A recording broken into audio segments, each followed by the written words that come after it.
Welcome back, guys. Well, they called it. The housing crash is over. It's over. It's done. Pack it up. We're finished, guys. Rates are going back to 5 or 6% any second now, and it's just going to unlock the floodgates. As you guys can see, I'm down in 33950. This is Punta Gorda waterfront down here today. And I'll spin you around and give you a little better shot.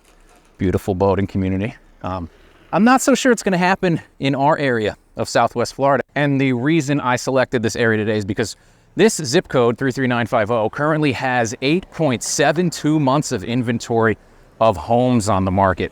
They have a couple hundred houses listed, and they sell a couple dozen every month. So this is one of the areas where we've seen buyers really pull back and slow down as the interest rates have climbed and climbed, cost of insurance is up, things like that. Buyers have pulled back in a big way, while people have also rushed to list to avoid incoming insurance hikes. They just need to leave the area. We've gone on ad nauseum about why before. But again, huge supply increase, huge demand drop at the same time.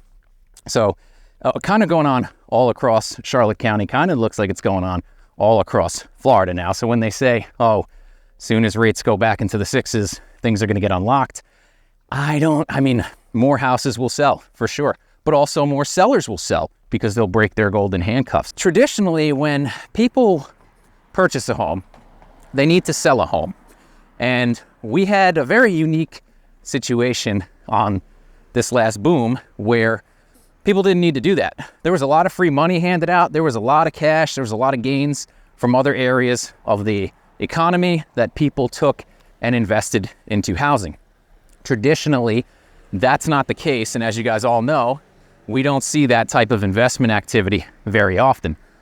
I don't think that comes back with 5% rates. I don't think investors start diving back into the market. You know, that's the part that kills me, that for the people who are still waiting for these mythical unicorn cash investors to descend upon Florida again. It was artificial previously. There was so much money sloshing around. We printed so much and handed it out to so many people that they just dumped it all into real estate. And without some sort of catalyst for that to occur again, we are not going to see the return to the demand we had here. I think in order to see another explosive boom, we basically all would have to be handed free money again, or rates would have to drop to near zero. And I got to tell you guys, I did not plan this. I'm just walking down random streets, but home for sale. Across the street, home for sale. And what would you know? Would you know it? What's behind me? Home for sale. I mean, these are all within 100 feet, guys. That is a sweet lighthouse, though. A little dated on the exterior, but that's a pretty cool driveway. Some of you may have seen that I put a quiz up on my channel about how much inventory, how many homes for sale we actually have in Charlotte County.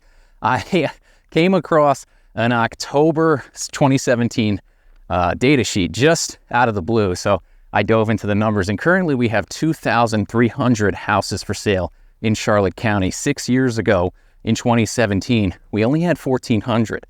So when I say that we are at listing levels that I have never seen before, I'm not lying. Man, to have almost 1,000 more listings than we did 6 years ago, that should tell you all you need to know about what is going on in the market here, but people still choose to ignore it. So the reality is, guys, in this area and Charlotte County, we could double our sales per month for the next couple of months, and it's still going to take a considerable amount of time to get all of these listings off the market, assuming we do not list any more. That is the big problem. We're coming into January and February, April, March. That is our high listing season. I anticipate that we're going to see a lot more of these homes come on the market. We got another one here in front of me. I mean, that's 4 on the same block, guys. That was unheard of. You know, just a couple of months back, there was nothing around. Down in this area, guys, this is all waterfront housing. Big boater's paradise. You can see they like fishing. But they have these awesome mailboxes, too. Look at this. That is pretty cool, man. Another festive mailbox. I dig it. Poinsettias and everything. Whew, I gotta say, guys, I think traffic might be worse down here, down in the aisles, than in the other parts of Charlotte County. Holy cow, there's so much going on down here. Yeah, but like I mentioned, you know, you got to price right now. I have houses that I toured in July for buyers, July, August, and we made reasonable offers on that are still on the market. And the ones that have sold saw several price cuts and then sold under asking. So that's where we are right now. It's very hard to get people to come to that realization when all you hear on the news in about every other part of the country is that housing is at all-time highs, things are going through the roof again, and it's just not the case here in our area, Southwest Florida right now. And we got one listed right here on the water. Nice, beautiful tree out front. Metal roof. I'm gonna take a look, see what this guy's going for. All right, guys, looks like they are actually at $780 for a 2-bed, 2-bath, 1,800 square feet. I think that's a little steep. Even Zillow seems to feel that way with us estimate, down at $727. $412 a square foot is a little high, though I did sell a house a little higher than that recently, but it was a little more updated than this one. So that's what you're looking at down there. We've got 23 days on the market, 1,000 views, 39 saves. All right, we'll see what happens. Now, as you can imagine, these beautiful houses are quite expensive to insure. And most people, unfortunately, I'm still seeing go on to Citizens, the state-run company. Even though they are telling everyone they have a huge depopulation plan to get all these people off of, I hate that. It's in poor taste to use that word right now. I think it's like Alex Jones, the turn of the freaking frogs game, depopulating the insurance industry. But they have 90,000 policies that they just moved over to private insurers. So that means, again, if you're within 20% of the cost to go private, Citizens is going to kick you off and make you take it. That only brings them down to 1.2 million policies, which is still astronomically high for them. Guys, they're still writing these policies. So while they're kicking people off, they're also simultaneously putting people right back on to one of these houses on the water. And they were quoted $1,700 for the regular homeowner's insurance. And then I believe it was $3,700 for the flood insurance, being right on the harbor, guys. Do you think that next year, when that renewal is up, that Citizens is going to keep them on? Or do you think they're going to get quite a shock in their escrow account when they find out that their insurance has been dropped and it has now been force placed on another carrier? Look at this bad boy, guys. You going to insure that for $1,700? I don't think so. So I got to wonder, guys, do the people that are getting these Citizens insurance policies even know that this is going on? Do they even, thank you for the Tesla, that was quiet. Appreciate that. Do they even know that this is the plan? Do their agents know that this is the plan? I mean, that's where all this stuff starts to get pretty dangerous and concerns me. It's just the absolute lack of awareness on some of the major things you need to consider down here. And, a lot of people tell me, oh, I got Citizens, I'm in an next flood zone, I don't need flood insurance. Well, Citizens is phasing in that even if you are in an next flood zone, you're going to be required to get insurance. Traditionally, that has not been the case. Even if you own cash, you don't need a mortgage. If you have Citizens insurance and you are in an next flood zone, they're going to begin phasing in everybody to carry flood insurance. And that's another thing people don't understand. So, again, all this is to stress, guys. Do your due diligence. Ask these questions. If people don't have the answers, they should be able to find them.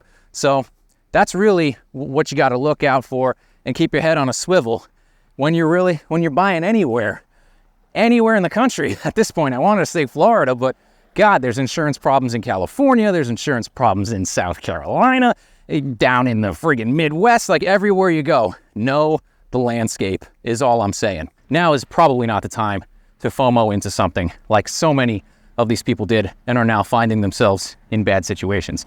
There's more than enough houses listed to take your time. If you find the one you love, still do your due diligence, waiving inspections, waiving appraisals, that stuff is out the window. And if anyone tries to tell you differently here in this area, Southwest Florida, they are crazy. You should watch what the agents do, because a lot of agents who own properties here are actually selling them right now. I've shown several of them over the past week and was very surprised to see that the listing agent was the owner. They've made a bunch of price drops, And even they don't understand why it's still on the market, but I think we all know the answer to that. Another thing I want to touch on is, in regards to agent activity, I like to keep an eye out on the little things that they're doing. And I have noticed big agents, big time agents, big heavy hitters that have been pretty much absent from any sort of social media in regards to their business for years are coming back really strong, really promoting themselves and things like that, which I hadn't seen before. A lot of lenders doing it too. Some agents are doing, I don't know, like it's not uncommon to share another agent's listing, to kind of show it off. And I respect that. I've done it. I encourage people to do it on mine. I think it's awesome. The more exposure, the better. Some people do get highly upset about it, but I'm not one of them. But now I'm seeing agents share other people's sales. And I mean, hey, I just sold this house. A realtor will post a house they sold, and another realtor will share that post with the original realtor in it. And it's like, man, I don't know. That's not a good look, boss. You know what I mean? I don't know if I'd go that route. All right, guys, I'm feeling real touristy today. We're down at Vivante in Punta Gorda. This is a cool little community. This is where I parked my car. There did not seem to be any towing signs, so I think I'm good. But some of you guys have requested a couple of more up close and personal walkthroughs of some places. I'm not going to go through the entire community, obviously, but you can see the entrance here. They're still working on the roofs up there in the back, that blue color, but pretty nice area overall. That is what I got for today, guys. Hope you enjoyed this video. Give me a like, share, subscribe, and I'll see you next time.